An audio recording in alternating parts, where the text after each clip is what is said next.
Molts estudis corroboren que seguir una dieta saludable comporta molts beneficis en la vida d'una persona, sobretot durant l'època de l'adolescència, ja que és un moment on es sofreix molts canvis tant físics com cognitius que requereixen unes demandes nutricionals especials i importants. És per això que els nostres objectius es basen en primer lloc, observar i valorar l'adequació de la dieta dels alumnats seleccionats a les recomanacions establertes, fent servir fonts de referència com la Societat Espanyola de Nutrició Comunitària, l'Agència Espanyola de Seguretat Alimentària i Nutrició i el Ministeri de Sanitat espanyol. Per altra part, volem comprovar quins hàbits alimentaris tenen una relació estadísticament significativa entre el seu consum i el rendiment acadèmic dels estudiants de la mostra. Per això fem servir dues hipòtesis. La hipòtesi nul·la, que defensa que no existeix aquesta relació, i per altra banda, de forma contrària, la hipòtesi alternativa, que defensa que sí que existeix una relació estadísticament significativa entre el consum d'un hàbit alimentari i el rendiment acadèmic de l'estudiant. I per últim, compararem aquests resultats amb altres estudis que tenen una mostra seleccionada diferent. Per a dur a terme aquests objectius hem, en primer lloc, repartit qüestionaris per diferència entre els de la província de València que han sigut autocompletats per 219 alumnes de batxillerat.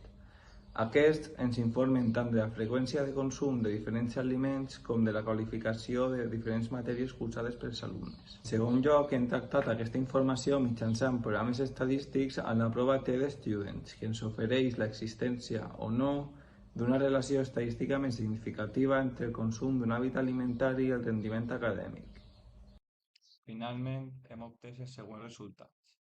Per una part, s'aprecia una adequació molt baixa de les dietes dels estudiants a les recomanacions estipulades, especialment en aliments com la carn, els peixos, les llegums, la verdura i la fruita. D'altra banda, després de realitzar les proves pertinents, hem obtès la part del sopar i la ingesta de begudes alcohòliques i sucs ensucrats com a hàbits alimentaris que tenen una influència estadísticament significativa en el rendiment acadèmic de l'estudiant.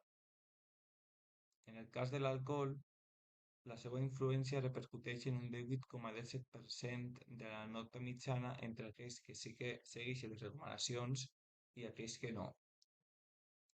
El mateix passa amb el 14,35% de la nota mitjana en el cas de l'alcohol i el 11,93% de la nota mitjana en aquells que sí i no segueixen les recomanacions d'ingesta de sucs ensucrats.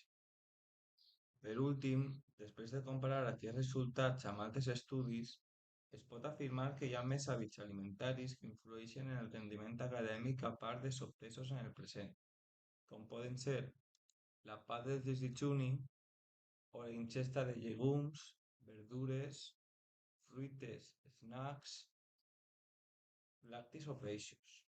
Com a mètode de conclusió general, podem dir, en primer lloc, que gran part dels adolescents no segueixen les recomanacions establertes per a una dieta saludable. Per altra part, podem dir que el consum adequat de begudes alcohòliques, sucs ensucrats i la part del sopar pot representar una millora en el rendiment acadèmic, encara que, com ja hem vist en altres estudis, són més els hàbits alimentaris que tenen una influència real en el rendiment acadèmic.